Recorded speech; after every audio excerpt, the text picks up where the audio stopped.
What's up, besties? You're listening to Coffee Chats with Emmy, where the vibes are cute, the convos are deep, and the coffee is always iced. I'm Emmy, and I've got something to say, so let's get into it. Welcome back to Coffee Chats with Emmy. I'm your host, Emily, and if you're watching this, it is our very, very special Mother's Day episode, so happy Mother's Day to all the mothers out there.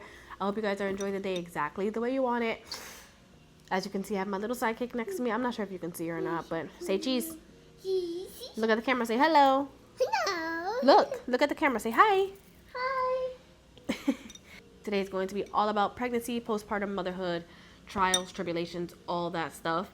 First, I want to start talking about how I found out I was pregnant, how I found out Luna was a girl, and all my food and pregnancy aversions. Because this girl was putting me through it.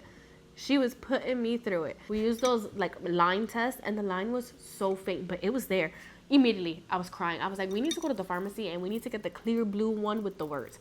I needed to say pregnant on it. And sure enough, pregnant. So I made an appointment to the OBGYN the next day because I was like, I need to make sure this is real. And when we go to the OBGYN, the lady literally looked at me and said, "You're not pregnant." I was like, huh? Mind you, I literally had pictures of the pregnancy test. I was like, but I took these two tests and they say that I'm pregnant. So what do you mean that I'm not pregnant?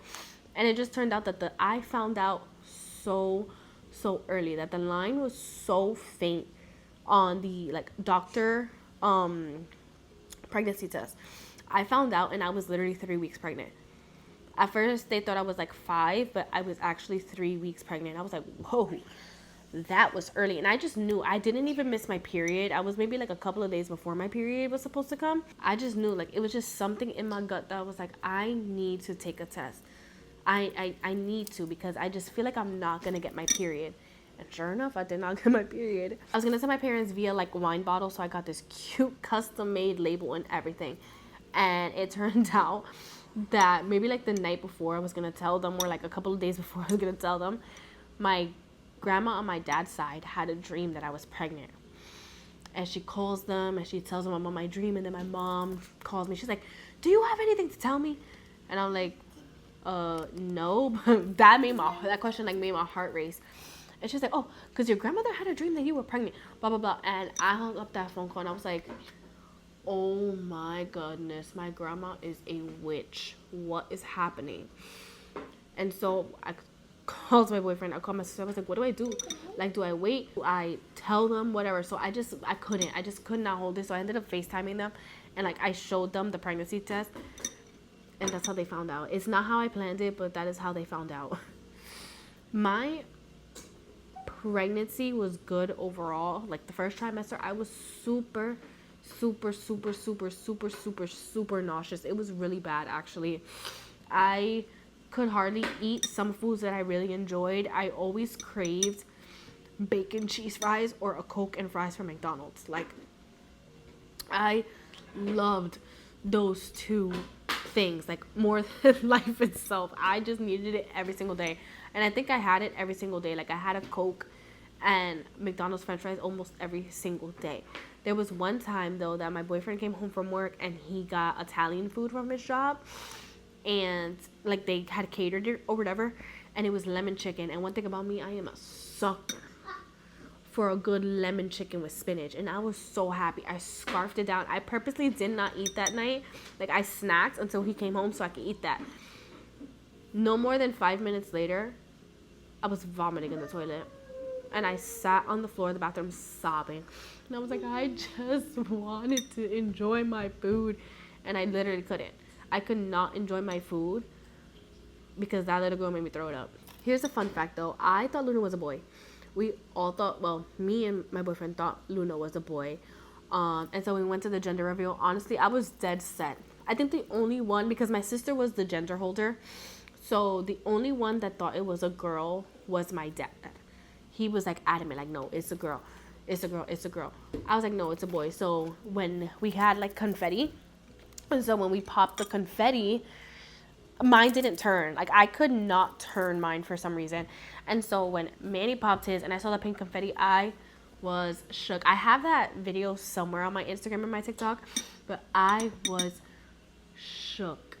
I was like, oh my God, I'm going to be a girl mom. Like, obviously, I feel like, some women don't, but like, majority of the women you hear, like, they dream of being a girl mom. And I loved the idea of being a girl mom. And I love being a girl mom. Like, I lose my mind half the time, but I love being a mom. When I talk about my birth story, I always cry. So I'm going to try to say this story without crying. I was in labor for 3 days, 72 hours, maybe a little less than 72 hours, but 3 days. Okay. I went to the hospital on a Friday night, and I was just having a lot of pain at work. I was having a lot of back pain. I was 38 weeks and 4 days or something like that. I was having a lot of back pain, and I was like, yo, I just feel like something is not normal. Like, I don't feel normal. And I like was constantly going to the bathroom because I felt like I was like leaking or like peeing on myself. And I'm like, I don't feel good. So when I left work, I was sobbing. I was in so much pain. I was crying. My boyfriend was at work.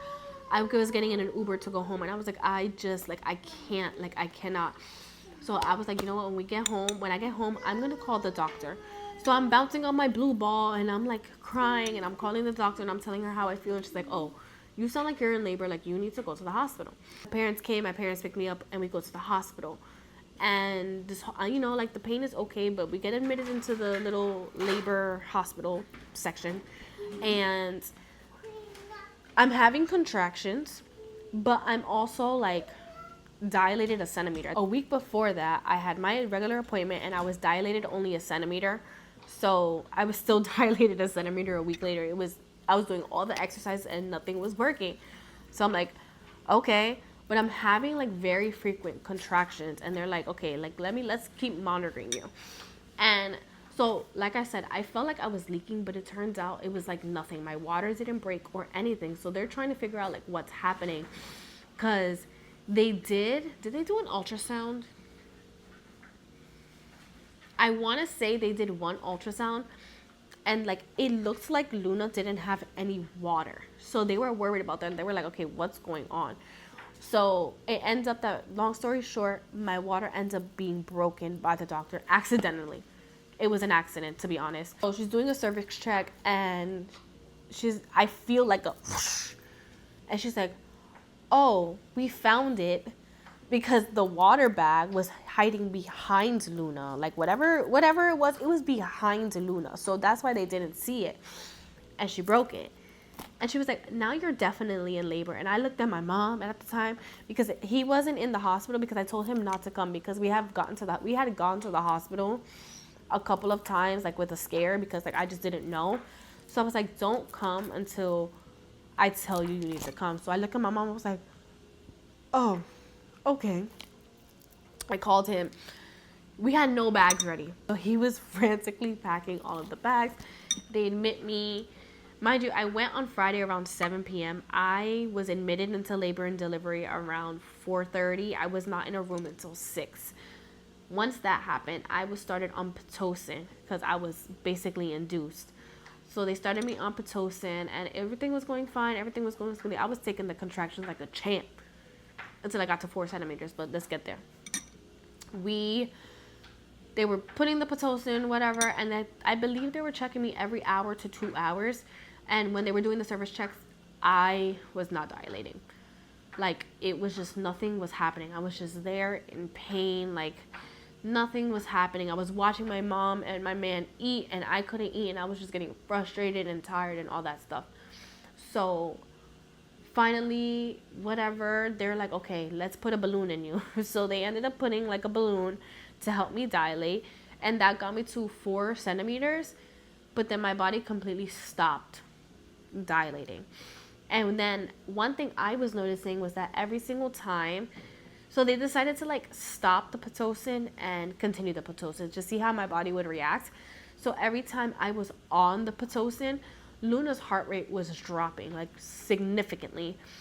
And then every time I was off the Pitocin, it wasn't dropping. So I noticed it. And at this time, this is, mind you, Saturday. So Saturday, 6 a.m., I was in the room. And this was every day, like on and off. All day, on and off, on and off, on and off, on and off.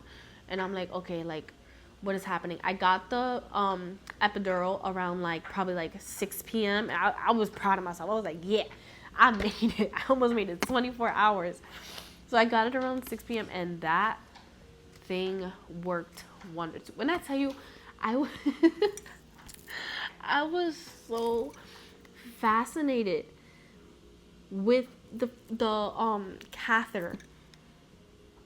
And my man was like, wow, you peed a lot. I was like, I'm peeing? Like, I was so fascinated because I was not feeling myself pee or anything because I could not feel myself from the waist down. It was so funny. So I am getting the epidural, the heart rate's going down, and at this point, I'm like, yo, I cannot do this anymore. Like, I'm in pain and I'm exhausted.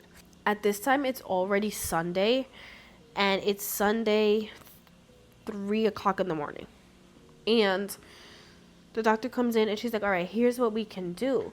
We can stop the Pitocin and start again in a couple of hours, or we can just like give you a C-section, because my mom was like, listen, like she's been at this for almost 3 days. We're all exhausted. Like she's exhausted. The baby's heart rate is going down. One thing about me, I was terrified of vaginal birth. Like I was scared. I told my mom if I could already know that I was going to have a C, if I could say I wanted a C-section, I would have opted for a C-section automatically. I was so scared for vaginal birth. So when I had the option of either waiting or having a C-section, I said no. 1, I was exhausted. Get the baby out of me. Get her out of me. 2, it was like a dream come true. Yes, I don't have to push. I don't know. Maybe I'm the only woman in the world who would want to have a C-section, but that's what I wanted. I was terrified to push. I'm wheeled into the operating room, and it's like 3:30. They set me up. They gave me this terrible like all these nasty medicines. Mind you, I'm laying down while they're giving me these medicines. So I had a medicine and I threw up. And mind you, I'm laying down like this, gagging, throwing up, and their nurse like moves my head and stuff and whatever. And I was panicking. I didn't even hear my man walk into the room. And I was like, where is he? Where is he? He's like, I'm right here, whatever. And I will never forget, like, I was numb, obviously, so you feel the pulling and you feel the tugging and you feel all of it. But I felt the doctor's hands inside of my body. And I legit felt him grab Luna. And I looked at my man and I said, this is the part I always cry at. But I looked at him and I said, he has her and she's going to come out. And as soon as I finished that, I literally felt like a weight was off of me. I felt so light after that, and she was out of my body. But like, she didn't cry at first, so it turned out that she had the cord around her neck. So they did all that. She didn't cry at first. They rushed her, and then she started crying when like they were checking her weight and everything. She was a healthy baby girl, and I was so happy. I was actually very terrified though, because I feel like this is also for regular labor, like vaginal labor, but I'm not sure. But I had the shakes, like, and I'm talking like I was trembling, like I was freezing cold. And so, fun fact, I was actually the last person to hold Luna the day she was born. She was born at 3:58 in the morning. And I was so shaky in the morning, like after labor, that I did not want to hold her. I was very woozy as well. And obviously I'm on all this medication. And so I didn't want to hold her. I didn't want to give her first feed, anything. My man did all of that. And then because I just had a C-section, I was bedridden for the entire day, the first day she was born. I could not get up. If I needed to get up, I had to get the nurse to come help me, right? So I didn't hold her. I had visitors, and nobody crazy. I had my mother-in-law, my parents, my sister, my grandma. I had just my immediate family there, and it wasn't until like my man got back and he could hand me Luna where I was able to hold her in the hours where it was like just us. It was probably like 10, 11 p.m. at that point, but I was able to hold her by myself in the bed with him there, and it was just such a surreal moment. Like, this person, this baby that I created in my belly is like here in the outside world. It literally went from just being like her and I, because she was with me every single place that I went, to now the three of us. And it was just so, it's just like, it was so crazy to think about. Even now, like watching her being the tiny human that she is and running around and talking, like I cannot believe that my body was able to grow a child. And I'm so grateful, because I know there's so many women out there who struggle with infertility and all of this stuff. And like, I just loved being pregnant. It was my favorite thing in the world. I absolutely loved it. And that experience is one that I will never take for granted. Postpartum to me for sure was an experience. I didn't really have postpartum depression. I think I had a lot more postpartum anxiety. And like, yeah, a little bit of depression. Like I was very like sad most of the times when my boyfriend would leave for work and it was just me and the baby, just because I felt like I was doing nothing. Like I would take myself for walks. Me and her would literally walk to Dunkin', and I would get a nice coffee and I would come back just to get out of the house. But I just felt like I was always stuck at home, even though I really wasn't. But I was also healing myself, you know, like I just had a major surgery and I had to relax and I had to heal as well. But I had a lot of postpartum anxiety. I was thinking about things that could never happen. Like, oh my goodness, what happens if I walk away for a second and she falls out of her crib? Mind you, her crib is like closed off. But like, I just had so many of those thoughts. And honestly, sometimes I find myself having those like little postpartum anxiety, like situations that will never happen in my head. And I'm just like, okay, like I really need to stop. Like I sound crazy to myself, because this cannot happen. So why am I thinking about it? I had a lot of postpartum anxiety, and I just felt alone.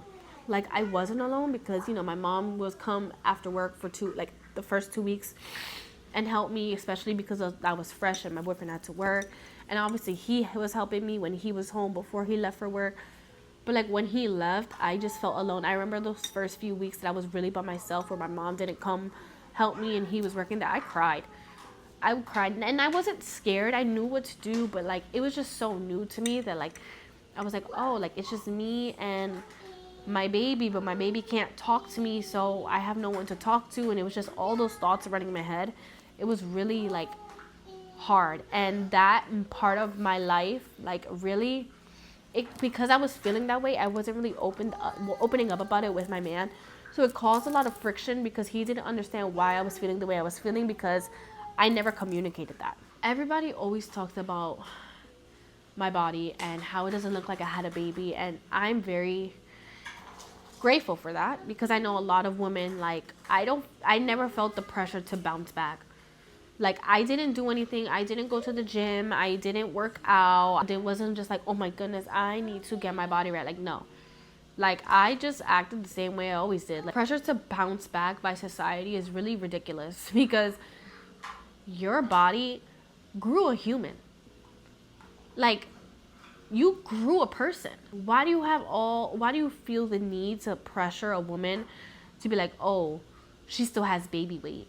Oh, she still looks like this. She had her baby 3 years ago. Like, who cares?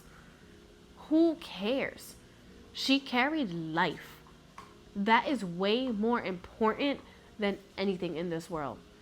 Like, people really need to give women slack in some areas, because everybody is just so judgmental. Everyone is just so judgmental. And I hate it. Because again, like I said, people look at me like, oh, you don't even look like you had a baby. Like, I'm sorry, that's just my body. I did not do anything. I really didn't. This is just how my body looked. And I was much skinnier, actually. After postpartum, I was literally all belly. But after postpartum, I was so skinny. I got so skinny. I lost a lot of weight. And it wasn't until I went back on birth control that I gained that weight back. I got back on birth control like at my 6-week checkup, and once I did, I started gaining that weight back. It's funny because people always say that there's a lot of things that show who your true friends are, and pregnancy is one of them, and I will say absolutely. I lost so many friends during my pregnancy.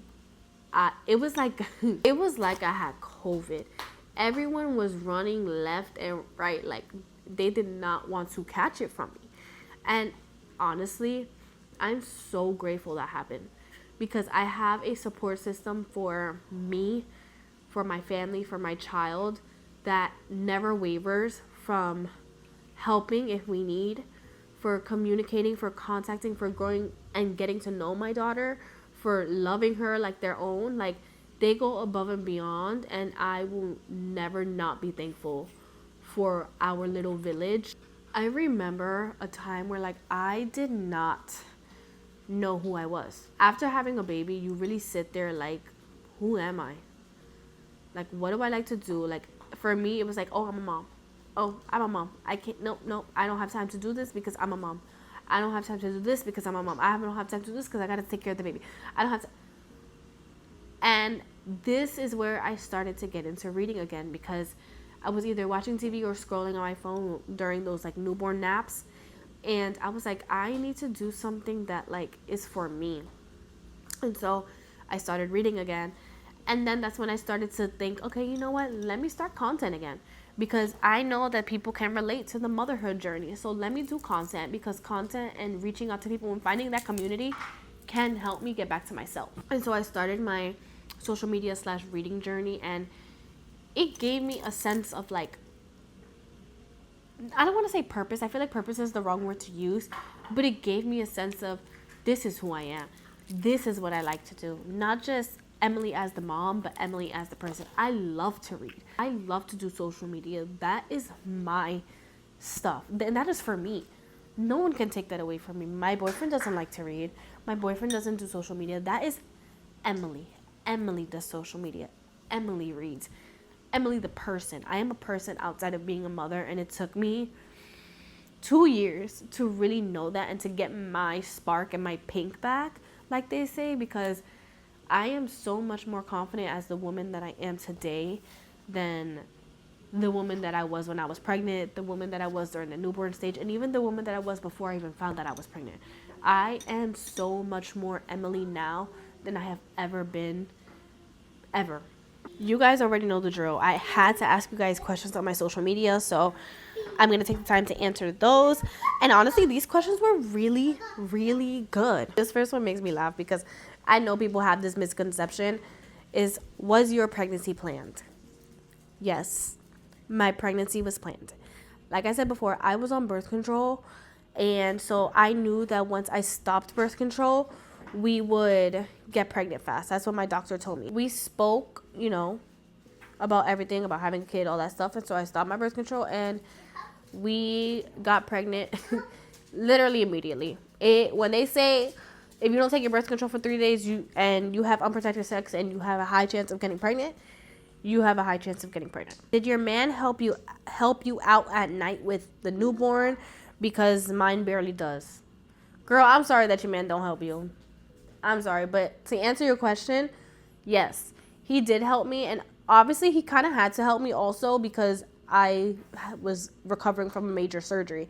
I could not get up and down on my bed by myself. I had to use a step ladder. I could not get up on my bed and hold Luna at the same time. It was hard those first couple of weeks.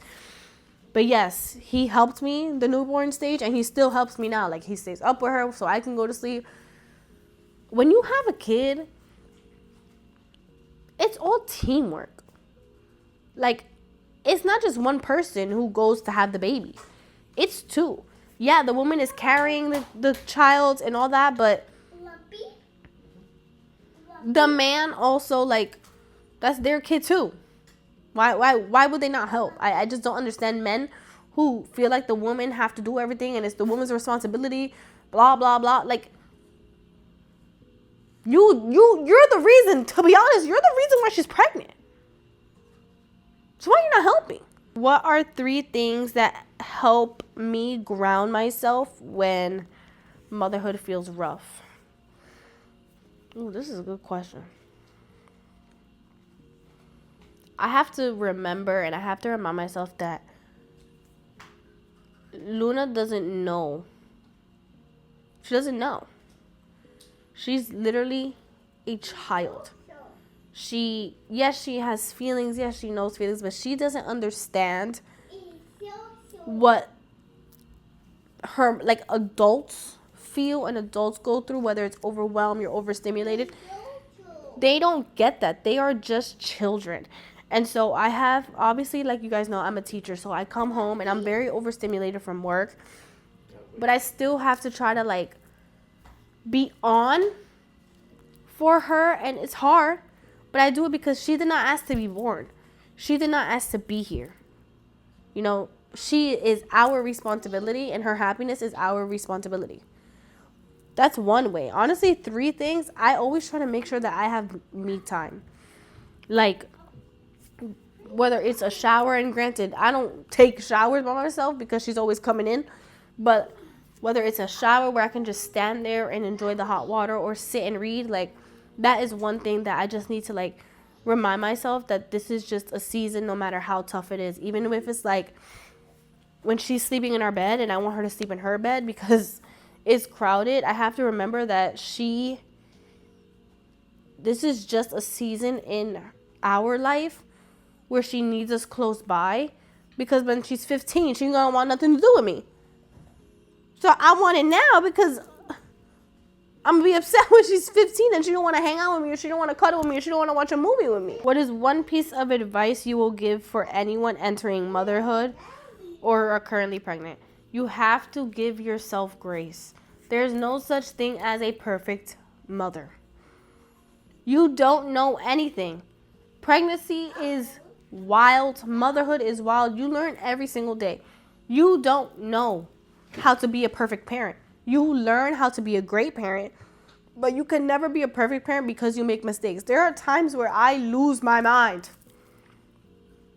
where I crash out, and my man has to remind me, like, yo, you need to chill.